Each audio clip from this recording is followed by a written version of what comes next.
नमस्कार दोस्तों। भारत, अमेरिका और पाकिस्तान के बदलते हुए संबंधों पर आज का ये वीडियो बनाया है। एक बार फिर साबित हो गया है कि अमेरिका को स्ट्रेटेजिक रूप से भारत से ज़्यादा पाकिस्तान भा रहा है और इसका सबूत हमें G7 कंट्री में जहां प्रधानमंत्री नरेंद्र मोदी शामिल होने के लिए गए थे, वहां से मिल गया। प्रधानमंत्री नरेंद्र मोदी और डोनाल्ड ट्रंप इन दोनों की मीटिंग होने वाली थी। मीटिंग छोड़ डोनाल्ड ट्रंप भागे वॉशिंगटन और वॉशिंगटन में उनकी मुलाकात होने जा रही है पाकिस्तान के मिलिट्री चीफ आसिफ मुनीर से। जी हाँ, प्रधानमंत्री नरेंद्र मोदी से तो डोनाल्ड ट्रंप नहीं मिले, लेकिन आसिफ मुनीर से वो वॉशिंगटन डीसी में मिलने जा रहे हैं। ये पहली बात। दूसरी और सबसे अहम बात यह है कि प्रधानमंत्री नरेंद्र मोदी और डोनाल्ड ट्रंप के बीच में टेलीफोन पर 35 मिनट बातचीत हुई, जिसमें प्रधानमंत्री नरेंद्र मोदी ने यह बात एकदम साफ कर दी कि अमेरिका की पहल पर ऑपरेशन सिंदूर नहीं रोका गया है, बल्कि पाकिस्तान की मिलिट्री की तरफ से कॉल आया था इंडियन मिलिट्री को, जिसके बाद इंडियन मिलिट्री ने पाकिस्तान मिलिट्री के साथ बात की और दोनों के बीच जो चर्चा हुई उसके आधार पर ये युद्ध को रोका गया है। ना ही अमेरिका की किसी ट्रेड डील का इस युद्ध के साथ कोई भी संबंध है। पहली बार प्रधानमंत्री नरेंद्र मोदी ने सीधे डोनाल्ड ट्रंप के साथ में फोन पर यह बात की और मिनिस्ट्री ऑफ एक्सटर्नल अफेयर्स ने इस पर एक वीडियो जारी कर अपना बयान भी दे दिया है। यानी कि आधिकारिक तौर पर प्रधानमंत्री नरेंद्र मोदी ने डोनाल्ड ट्रंप को मुंह पर कह दिया है कि भैया, तुम्हारी वजह से हमने पाकिस्तान के ऊपर जो अटैक है वो नहीं रोका है, बल्कि ये इंडिया और पाकिस्तान के बीच बायलैटरल टाइज और आपसी बातचीत का नतीजा है कि इस तरह से चीज़ों को रोकना, सैन्य हमलों को या अभियान को रोकना। वहीं उन्होंने ये भी साफ कर दिया कि भैया, ऑपरेशन सिंदूर जो है उसको रोका गया है, समाप्त नहीं किया गया है। जब जब आतंकी हमला होगा तो भारत उसे एक्ट ऑफ वॉर के रूप में देखते हुए पलटवार करेगा। दोस्तों, ये तो एक बात हुई।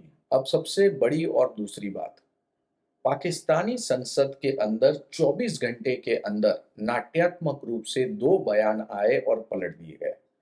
पहला बयान, जो कि स्पीकर बैठे थे पाकिस्तान के संसद के, जिन्होंने कहा था कि इजराइल ये एक टेररिस्ट स्टेट है, और इस पर तमाम सांसदों ने बेंच जो थी उस पर हाथ थपथपाकर उसको समर्थन दिया था। हम इजराइल को रियासत नहीं मानते। हम नहीं मानते ना जी। हाँ। वो जिन्होंने माना हुआ उनके लिए अर्ज कर रहे हैं जी। मगर हमारे लिए पाकिस्तान के लिए रियासत नहीं है। हमारे लिए तो रियासत है ही नहीं ना जी। हम तो उसको तस्लीम हमारे लिए दहशतगर्दी है। बिल्कुल। मैं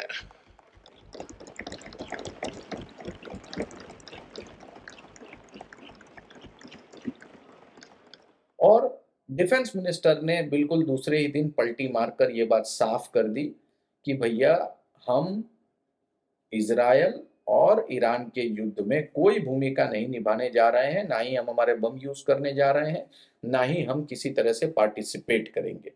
जनरल्स को कोट करके कि जी पाकिस्तान ने ये कहा है कि अगर इसराइल ने हमारे ऊपर न्यूक अटैक किया तो पाकिस्तान इसराइल के ऊपर न्यूक्लियर हमला कर देगा।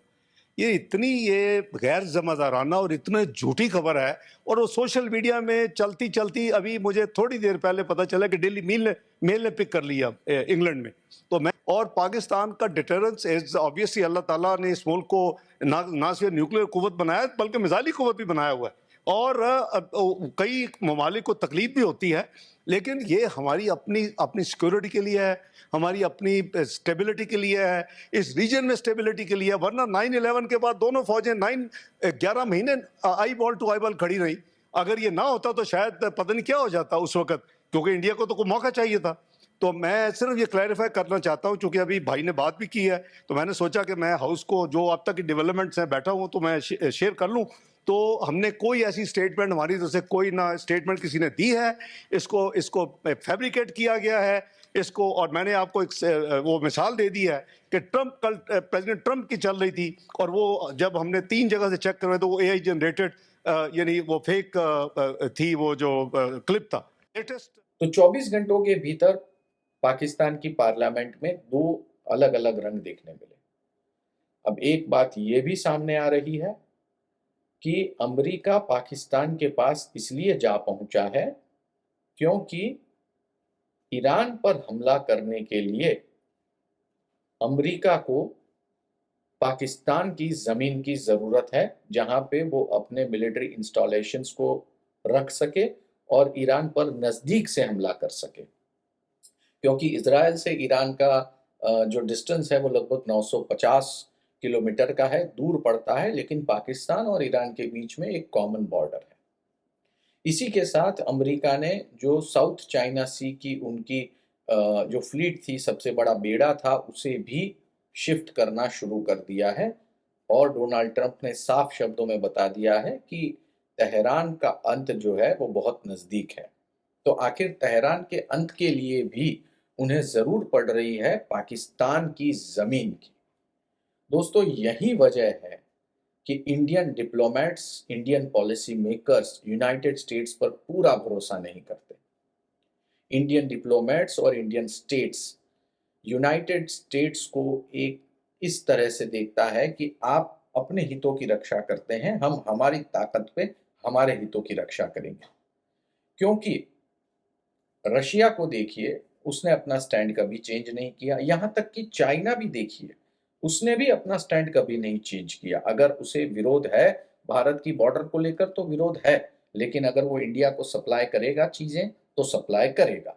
दोनों बातें अलग-अलग, लेकिन रुख एकदम साफ। जबकि अमेरिका के बारे में आप ताल ठोक कर ये बात नहीं कह सकते। और यही वजह है कि अमेरिका कभी इंडिया के करीब या फिर इंडिया को अपने करीब लाता है, तो कभी पाकिस्तान को करीब लाता है। इस समय अमेरिका को ज़रूरत है पाकिस्तान की, आसिफ मुनीर की। एक बड़ी चौंकाने वाली बात ये भी है कि किसी भी डेमोक्रेटिक कंट्री में अगर एक देश का राष्ट्रपति बात करना चाहे तो दूसरे देश के राष्ट्रपति के साथ करता है, विपक्ष के नेता के साथ करता है, जनप्रतिनिधि के साथ करता है। लेकिन अमेरिका पाकिस्तान में सिर्फ मिलिट्री के साथ बात करता है, मिलिट्री जनरल्स के साथ बात करता है। ये इशारा है उस बात का कि अमेरिका पाकिस्तान की मिलिट्री को एंडोर्स करती है, वहाँ के डेमोक्रेटिक रूप से चुने गए हुए सांसद या जनप्रतिनिधि को नहीं। बहरहाल सबकी निगाहें टिकी हुई हैं कि आखिर क्या होता है ट्रंप और आसिफ मुनीर के बीच, और इजराइल और ईरान के बीच की लड़ाई में पाकिस्तान का रोल क्या है। ये भी देखना दिलचस्प होगा। मैं आपको अपडेट देता रहूँगा। देखते रहिए हमारी यूट्यूब चैनल। वीडियो पसंद आया हो तो लाइक, शेयर और कमेंट ज़रूर करें। बहुत बहुत धन्यवाद।